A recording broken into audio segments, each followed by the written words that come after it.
Bismillahirrahmanirrahim. Assalamualaikum warahmatullahi wabarakatuh. Selamat datang di channel Syifa Consultant, layanan konsultasi riset, olah data, dan statistika. Garansi sampai wisuda bersama saya, Mr. Pro. Salam sejahtera untuk Anda semua. Semoga diberikan sehat selalu dan murah rezeki. Baik, pada tutorial yang ke-10 ini saya akan membagi kepada Anda semua uji validitas instrumen atau angket atau kuesioner dengan metode Person Product Moment atau R, uji R. Baik ya, untuk pendahuluannya, untuk uji validitas digunakan untuk memastikan bahwa instrumen yang Anda buat untuk riset dapat mengukur variabel yang akan diteliti. Uji validitas dengan metode Person Product Moment merupakan uji validitas eksternal atau validitas empirik ya. Jadi sebelum uji validitas eksternal ini, silakan Anda uji validitas internal terlebih dahulu. Uji validitas internal bisa Anda gunakan expert judgment atau meminta pendapat para ahli, atau juga dengan FGD, Focus Group Discussion, atau berdiskusi dengan rekan sejawat mengenai isi dari instrumen yang Anda gunakan untuk riset. Baik, langsung saja tidak berlama-lama saya berikan contoh kasus. Mr. X mengukur atau meneliti pengetahuan dan pengalaman mengajar guru-guru di Kecamatan Sukamaju tahun 2019. Pengukuran dilakukan dengan angket yang berisi 21 butir pertanyaan. Ini bisa pertanyaan, bisa juga pernyataan. Responden diminta untuk memilih jawaban setuju, ragu-ragu, tidak setuju. Jumlah responden yang berpartisipasi sebanyak 116 orang. Nah, untuk pengambilan kesimpulan, nanti jika nilai SIG kurang dari 0,05, maka butir pertanyaan atau pernyataan tersebut dikatakan valid. Jika SIG lebih dari 0,05, butir pertanyaan atau butir pernyataan tersebut tidak valid. Baik, saya tunjukkan dulu ini contoh instrumennya. Ini sekedar contoh ya. Nah, seperti ini. Ini ada kolom nomor, ini butir pernyataan. Nanti responden diminta untuk memilih setuju, ragu-ragu, atau tidak setuju. Nah, ini terdiri dari 21 butir pernyataan. Anda tidak harus menggunakan skala 3, Anda bisa membuat 4 opsi, 5 opsi, 6 opsi, atau 7 opsi, tergantung kebutuhan Anda dan karakteristik jawaban yang Anda harapkan dari responden tersebut. Oke, sekarang kita langsung ke data penelitian. Nah, baik, sebaiknya ketika nanti Anda merekap data dibuat seperti ini biar lebih mudah. Ini nomor responden 1 sampai 116. Nah, sedangkan untuk yang menyamping ke sini ini merupakan indikator atau butir pernyataan ini pernyataan ke 1 sampai 21. Jadi silakan kawan-kawan semua bisa isi seperti ini. Nah, di paling ujung sini Anda tuliskan skor semua, skor atau sum dari sini hingga sini. Oke, untuk uji validitasnya gimana? Ini juga sebenarnya sangat mudah. Pertama kita blok dulu ya, ingat dari sini. Ini nggak usah, dari sini sampai ke sini. Nah, mohon maaf, saya ulangi dari sini blok.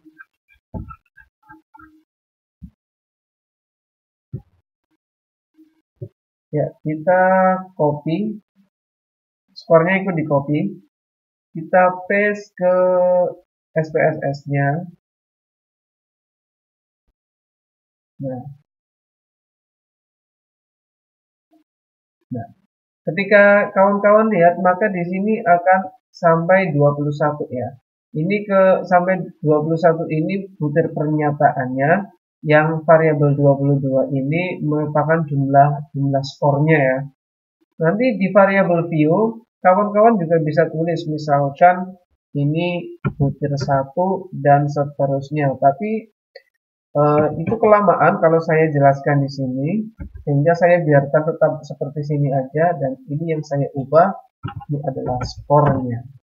Oke, seperti tadi kawan-kawan nanti bisa menuliskan misalkan butir 1. Nah, butir 1 seperti itu. Tapi kalau saya tulis sampai 21 itu akan kelamaan, sehingga saya biarkan seperti ini. Kita kembali ke data view, oke, sehingga akan kita dapatkan tampilan yang seperti ini. Nah, untuk cara analisisnya bagaimana? Untuk uji validitas, langsung klik Analyze, kita pilih Correlate di Variat. Nah, ini ada muncul butir 1 sampai butir 21, dan ini yang terakhir skor. Kita pilih semuanya, kemudian kita masukkan ke variabel, ini person, sama option. Oke, ini nggak perlu, langsung continue. Nah, kita klik OK. Ini hasilnya akan panjang sekali. Mungkin Anda akan bingung cara membacanya bagaimana. Oke, biar lebih mudah cara membacanya, kita copy, kita baca di Excel aja biar lebih enak, biar lebih luas. Oke, Ctrl. Nah, kita paste di sini ya. Nah, jadi ini untuk butir 1. Untuk butir yang pertama ini kita lihat nilainya yang paling ujung, nah di skor sini. Oke.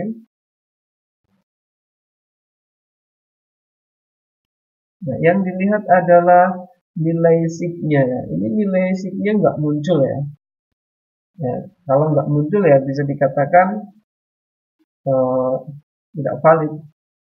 Nah, sekarang ini berarti butir pertama tidak valid ya. Tidak valid.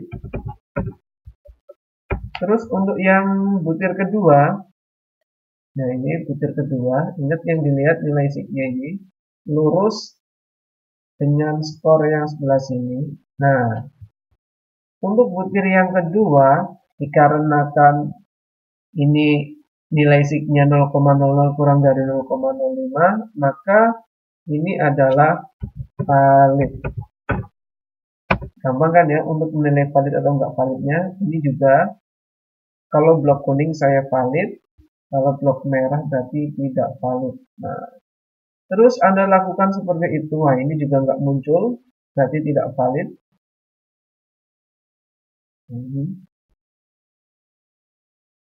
Ini valid 0,00. Ini juga valid. Ini valid, ini valid.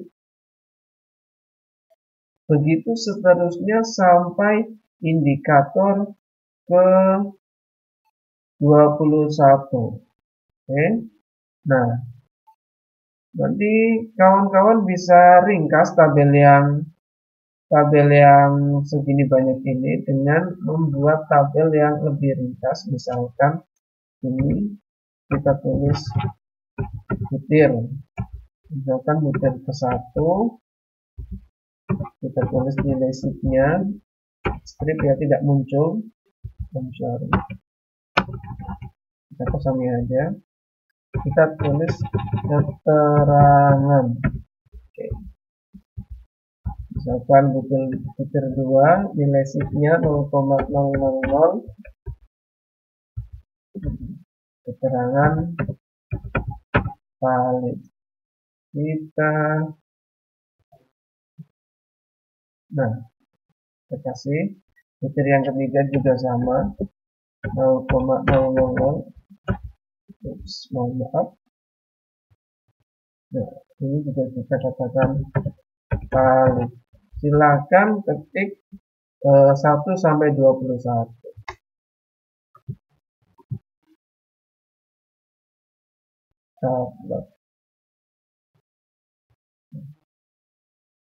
Nah, kurang lebih seperti itu kawan-kawan. Nanti kawan-kawan bisa teruskan sendiri untuk uji validitasnya.